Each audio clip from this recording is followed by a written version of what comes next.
वजह से बहुत कुछ तब्दील हुआ है। आपने फॉर्मुलेशन की बात की, हर कोई रीअसेस कर रहा है अपनी पोजीशन को, और ऐसे ये जो एक नया बहुत ही उभरता हुआ एक आपको ट्रायंगल नजर आ रहा है between India, UN, Israel, UAE and Israel. ये एक कॉम्प्लिकेशन आ रही है अच्छा। कि गल्फ के अंदर भी यूनिटी नहीं है, और वहां एक तरफ पाकिस्तान इज अ प्लेयर और दूसरी तरफ India wants to become a player. देखिए, यूएई ने तो आपने जैसे आपको पता है कि उन्होंने तो वेलकम करना शुरू कर दिया है इजरायलीज को into Dubai. What we need to be worrying is कि ये जो एक्सपेंशनिस्ट डिजाइन्स हैं इजराइल के, that is the worrisome factor. Doval ji शांति की बात ही नहीं करते। वो वहां पर गए हैं एक मास्टर स्ट्रोक करने के लिए, हार्ड पावर बेच कर आए हैं। उसका मतलब क्या है? इजराइल ने पहली बार अपनी आयरन डोम बैटरी और अपनी ट्रूप्स किसी सरजमीन पर भेजी हैं। अमेरिका और इजराइल के अलावा ये ताउन यूएई के साथ होता दिखाई दे। जय हिंद साथियों, एक तरफ पाकिस्तान के अंदर पेट्रोल के बहाव जो है वो बढ़ना और ईरान और यूएस की वॉर लगातार जो है वो बढ़ रही है, पीस टॉक हो नहीं पा रही। वहीं दूसरी तरफ अजीत डोभाल का यूएई के अंदर दौरान, ये जो है बहुत ही महत्वपूर्ण कहा जाए तो रिपोर्ट है, और इससे लोगों को लगा था आखिर अजीत डोभाल यूएई क्यों गए, क्या ऐसा रहस्य, क्या ऐसी बातें होने वाली है यूएई और डोभाल साहब के बीच में। तो अब रिपोर्ट सामने निकल के आ गई है कि एक बहुत बड़ी आयरन डील जो है वो यूएई इजराइल के साथ इंडिया ने करी है। इसके बाद से पाकिस्तान के तो जो परखच्चे उड़ाए जाएंगे वो देखने लायक होंगे, और साथ ही साथ ईरान को भी इससे काफ़ी ज़्यादा खतरा होने वाला है, क्योंकि आप जानते हैं ईरान ने लगातार यूएई के ऊपर और इजराइल के ऊपर जो हमले करे हैं, उसके बाद जो है ईरान और यूएई जो है वो ईरान को यूएई और इजराइल जो है वो छोड़ने वाले नहीं हैं। एक ही अब तक नजर आ रहा है ना कि यूएई, बहरीन, कुवैत, ये लोग जो है ना, ये एक अलग ग्रुप बन रहा है और ये प्रो इजराइल ग्रुप है, और इसीलिए आप देख रहे हैं कि इंडिया हरकत में आ गया है और इंडिया ने अब कोशिश कर रहा है कि कोई सिक्योरिटी अरेंजमेंट हो जाए यूएई के साथ, and possibly with the other.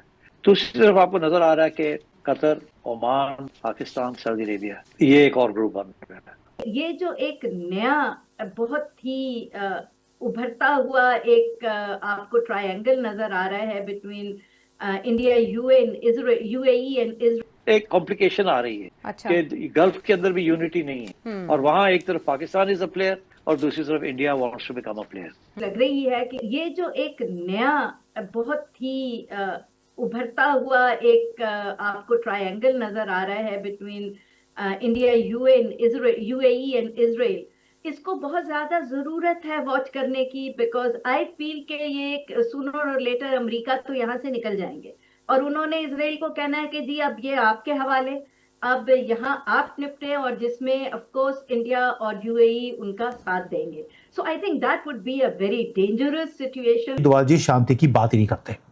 वो वहां पर गए हैं एक मास्टर स्ट्रोक करने के लिए, हार्ड पावर बेच कर आए हैं।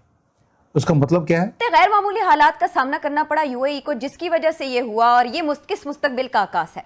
एक रिपोर्ट छपती है जो ये बताती है कि इजराइल ने पहली बार अपनी आयरन डोम बैटरी और अपनी ट्रूप्स किसी सरजमीन पर भेजी हैं। अमेरिका और इजराइल के अलावा ये ताउन यूएई के साथ होता दिखाई दे। किसके दोस्तियां कर रहा है या इंडिया किससे कर रहा है, क्योंकि मुबशर हमारी जितनी भी जो पॉलिटिक्स होती है, एनालिसिस होती है, वो इंडिया सेंट्रिक है। What we need to be worrying is कि ये जो एक्सपेंशनिस्ट डिजाइन्स हैं इजराइल के, that is the worrisome factor. इस फैक्टर के ऊपर हम कितने यूनाइटेड हैं। एंड जब मैं उधर बात करता हिंदुत्व हूं के भी एक्सपेंशनिस्ट डिजाइन्स है ना, वो है, हिंदुत्व के भी वही डिजाइन्स है ना, बिल्कुल है, लेकिन वहाँ पे यूएई भी जो है वो सुडान सूडान में और सोमाली लैंड में उन जगहों पे जाके अपना इंटरफेयर कर रहा है। उसको भी आदत पड़ गई है दूसरे मुल्कों में जाके पंगा लेने की। यस। इंडिया के जो नेशनल सिक्योरिटी एडवाइज़र हैं अजीत डोभाल साहब, वो बड़े एक अनप्रेसिडेंटेड ट्रिप में यूएई गए हैं, और उनकी यूएई की जो लीडरशिप है उनसे मुलाकात हुई है। That is very interesting meeting by the way. अगर आप इसको देखें, जो यूएई है उसने इंडिया को एक्सटेंडेड फैमिली कह दिया है। यूए ने कहा है कि Indians are our extended family. India तो हमारी जो है एक फैमिली की तरह है, हमारे ख़ानदान से इनका नाता जुड़ा हुआ है, हमारा ख़ानदान है। यानी ये जो चीजें हैं ये जो आपका जो एक सीरियस एनालिस्ट है वो कहेगा what is this all about, does he want to continue, yes उसके 15 पॉइंट्स, इसके 10 point, you may agree not to agree, but at least you have to sit on a table and talk. वो talk नहीं हो रही है आपकी। आपने वो पेंडोरा बॉक्स खोल दिया है कि ईरान ने कभी सोचा नहीं था कि ये टोल टैक्स लगाएगा या उसको बिल्कुल उसको हावी हो जाएगा उसके ऊपर। उसने अपना ट्रम्प कार्ड खेल लिया ईरान ने। अब आपको मुसीबत लगी हुई है, अब आपने ब्लॉकेट कर दिए हुए।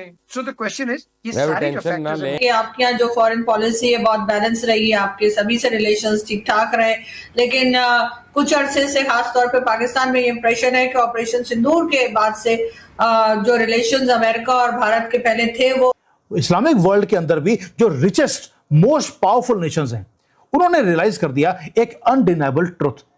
ये जो डोजियर हम पहले पाकिस्तान को देते थे, अभी हमने अरब कंट्रीज को देना शुरू कर दिया, और उन्होंने भी रियलाइज कर दिया कि पाकिस्तान की आर्मी वो टट्टू की आर्मी है, ऐसे जो देगा वो उसके सामने नाचना लग जाएंगे। इसलिए इनके ऊपर आप रिलाई नहीं कर सकते कि ये आपको बचाएंगे। और जैसे ही आपका युद्ध शुरू होगा सऊदी अरेबिया का, तब ये भाग जाएंगे। जब युद्ध चल रहा था ईरान के साथ, ये नहीं गए, युद्ध बंद होने के बाद गए हैं पैसे इकट्ठे करने के लिए। बेसिकली उन्होंने डिफ्लेक्ट किया उसको। देखिए डोनाल्ड ट्रम्प जो है ना वो बहुत सीरियस आदमी है। एक प्रेसिडेंट ऑफ अमेरिका है, उसकी हर बात के पीछे कुछ साइंस है। You have to understand that. He's one of the biggest jokers the world has produced. Let's not forget that. The question is कि ये आदमी जो है, he is the most unpredictable American president. The most अब ये मुझे नहीं unpredictable पता American आपको ब्रिटेन की वजह से गुस्सा है जो केस स्टार्मर के साथ होता है। देखिए यूएई ने तो आपने जैसे आपको पता है कि उन्होंने तो वेलकम करना शुरू कर दिया है इजरायलीज को into Dubai. What we need to be worrying is कि ये जो एक्सपेंशनिस्ट डिजाइन्स हैं इजराइल के, that is the worrisome factor. India जाएगा वहाँ पे ये बताने के लिए कि जी ठीक है, हम आपके साथ हैं, हम आपको सपोर्ट करते हैं, हम जो ब्रॉडर गल्फ जो रीजन में आउटरीच करना चाहते हैं, वो सऊदी अरब भी गए थे। ये गल्फ नेशंस में ये एक जो सिचुएशन है उसमें India has a position, India stands with the UAE. अभी पिछले हफ्ते तो जयशंकर साहब भी गए हुए थे, तो जयशंकर के जाने के फौरन बाद इनका जानने का क्या काम बनता? जैसा कि आपने देखा साथियों किस तरह से खबरें सामने निकल के आ रही हैं कि अजीत डोभाल का ये जो दौरा है ये काफी महत्वपूर्ण बताया जा रहा है, क्योंकि इससे साफ तौर पे ये दिखाई दे रहा है यूएई के और भारत के ताल्लुकात जो है वो कितने अच्छे हैं। और दूसरी तरफ वहीं ये देखा जा रहा है एक बहुत बड़ी डील जो है वो क्रैक होती हुई नजर आ रही है यूएई, इजराइल और भारत के बीच में। ये एक बहुत महत्वपूर्ण हिस्सा है और इससे पाकिस्तानियों को काफ़ी ज़्यादा इनकी इकनॉमी में भी काफ़ी ज़्यादा फ़र्क पड़ता हुआ नज़र आएगा। और उतना ही नहीं, इससे खतरा जो है बेसिकली ईरान को सबसे ज़्यादा है। ये आयरन डोम वाली जो डील है, इससे बेसिकली यूएई और इजराइल जो है वो मिल करके कहा जाए तो ईरान के ऊपर जो है हमला कर सकते हैं। भले इसमें भारत शामिल ना हो, क्योंकि भारत जो है वो ईरान के साथ उसके ताल्लुकात काफ़ी अच्छे हैं और ईरान जो है अभी भारत के कांटेक्ट में एक अच्छा दोस्त है। और इतना ही नहीं, ईरान जो है फुली भारत का सपोर्ट करता है। और इतना ही नहीं, अब जो जितनी भी गल्फ कंट्री हैं वो सब जो है वो भारत के पक्ष में आती हुई नज़र आ रही हैं, चाहे वो आप ईरान ले लें, यूएई ले लें, कतर ले लें, हर एक।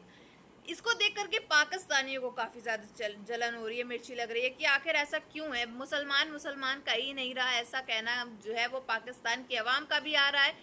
और मिनिस्टर तो हमेशा रोते गाते रहते हैं, इनका तो कोई वो है ही नहीं कहने का मतलब, क्योंकि इनका तो हर बार का यही सिस्टम होता है। जब भी कुछ होता है इनके यहाँ, जहाँ भी लड़ाई हुई होती है, ये हार जाते हैं, तो इनका यही कहना होता है जब हमारे अरब कंट्रीज़ ही हमारे साथ नहीं है तो हमारे साथ तो ये होना ही था ना। वो जब भारत के साथ मिले हुए हैं तो हमारा जंग हारना जीतना कुछ बराबर ही नहीं है, जब हमारे अरब दोस्त, हमारे भाई मुल्क जो हैं वो साथ ही नहीं खड़े हैं हमारे।